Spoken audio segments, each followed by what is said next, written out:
Girlies, this is for you. Advice from an elder 20-something to younger 20-something. Starting off strong, please, I'm begging you, please don't be in a rush to make so much money.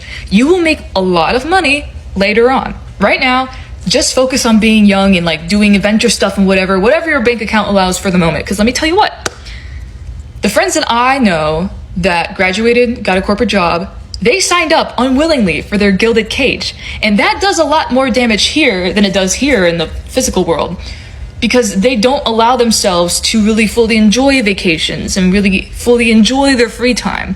It's not everyone, but 9 times out of 10, that is the way it is, just because that's all they know. So please chill out. Now please enjoy yourselves, right? But once you realize that marriage and relationships are really just marketing for you, it makes you think. It makes you take a step back and go, I'm okay being single. I really used to think that it would be so embarrassing if I died alone. It's embarrassing to die with someone who hates you or who makes your life worse. Can you imagine? You would be better off alone, like that one song. But once you do the digging and think about like, why was I watching all these Disney movies that the movie ended once the woman got married? Like once the goal was met of marriage, that was it. I'll let you think about that. I did not really grasp this concept until my mid-20s, but your appearance will open doors for you if you take care of yourself. I love eating. I love chocolate. I love all the things that make me bigger. But once I, really took care of myself, it was quite eye-opening on the opportunities I was given just because I looked better. So like, I want all girls, I want you to enjoy your life and do what you want to do. But sadly, we live in a society. We live in a society where this is the way it works and things are changing, but man, people are shallow. And as much as I really believed that I was hot, even when I was 50 pounds heavier than I was today, I loved myself back then, I love myself now. But in my mid-20s, I spent it overweight because I was depressed. And that was fine. But if you want more things to come into your life, I know I'm going to get canceled, but this is my experience. And I wish someone told me this, okay? Okay? If you take care of yourself and you look good, not only will you feel good and all the benefits for yourself, and you'll prolong the chances of getting Alzheimer's, and you just be more healthier, doors will open for you. It's sad but true. I swear to God, don't buy an influencer course. All courses are stupid. All courses are stupid. All courses are stupid. I spent money on some, and I felt like a goddamn fool every time. So please, don't do it. Thrifting always beats new. Okay? I don't want to hear it. I don't want to hear it. Okay? Thrifting always beats new, especially if it's from a fast fashion company. Just buy it at Goodwill. Not only will you be cooler, but you'll have... Don't feel bad about blocking people. It's a tool on Instagram. Not everyone should have access to you. If you're on your Instagram and you see someone viewing your story and you get that pit in your stomach, get them out.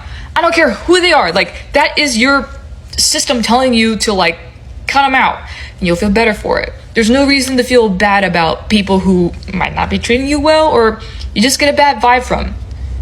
Time will tell. There's this whole discussion about like, oh, I don't have a lot of friends, or like, oh, I have a few friends. Stop tracking that. There's no worth in either way because everyone's so different.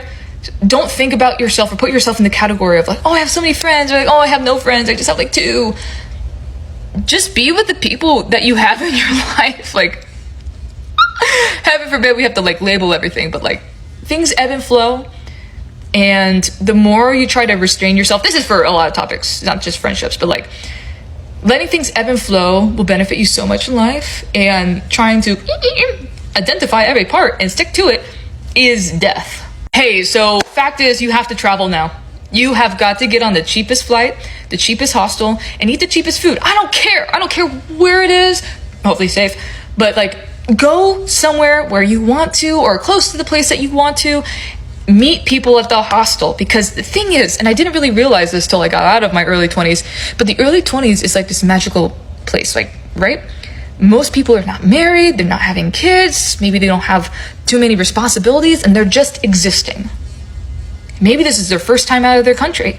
Maybe this is their first ever travel experience. People have such electricity as young solo travelers, and it is a phase. And people that wait till retirement are not only hunky-dory old town fools, they're missing out on this incredible experience. And I'm not talking about like hooking up with strangers and there's all this like wild stuff that people think party hostels or just hostels in general have. Like, there's a lot more wholesome moments. And while you're in your early 20s, so are all the other people that are in your age group too. So, or I don't know, it's just, you have to. You will make memories. You'll connect with people that you will never see travel again, probably. Because some people, in my experience, travel when they're young, and then they get married, and then they have kids, they get a house, or maybe they just get a really taxing job, and they're not able to travel again. So this is like the only window that is, only window, but like, this is a precious window that you really can't go back in time with to be in this exciting new thing of life and then meet all these people who are also like you, open-minded, traveling. Just travel. Hey, so deal with that shopping addiction now. Face it now. Face it right now, okay? Also, for the love of Christ, open a Roth IRA. Follow financial people on here. Hello, hair. And start learning, because that money right now, that money that you can put away in your early 20s, beats literally anything. Take my word for it. I don't know how to explain it. I just know. Also, now's a really great time to practice getting over ageism. And I don't mean like ageism as you looking down at people for being old, but more like ageism for yourself. And being like, at this age, I need to have X, Y, Z. At 30, I need to have 15 kids. Move, groove, celebrate your birthday, forget about it. Now, if you're like, 22 and hanging out with a 15-year-old, hey, stop. But if you're like 22 and you're like, I gotta have X, Y, Z and I need to do all of this or else life is not worth living. What do you know? What do I know? What do we know? This is our first time on earth. Act like it. Remember it. And so is everyone else's. Listen, those people that were like millionaires by 21 or super whatever by 21, if you read their history and like where they came from and who they knew and their parents and, maybe the hardships that they had to go through, that makes sense for them. Is that your story? You have your own interesting story. So yeah, you might not be a LinkedIn influencer by the time that you're 24, okay? Put in the work. Keep putting in the work, let time accrue, and you'll get to where you want to be. But don't, just getting down on yourself for anything at your age is wasted time. Take a chill pill, Get some Pez candy. I don't know. Anyways, that's it. It's really just like me talking to my previous self, but hang in there, guys. Young 20s, I remember having several breakdowns. If I could go back in time, I would probably do the same thing because the human nature, but like, you got this. You're going to age. It is going to be a privilege, but keep going. You got this more than you think you do. Ciao, ciao. Bisous, bisous.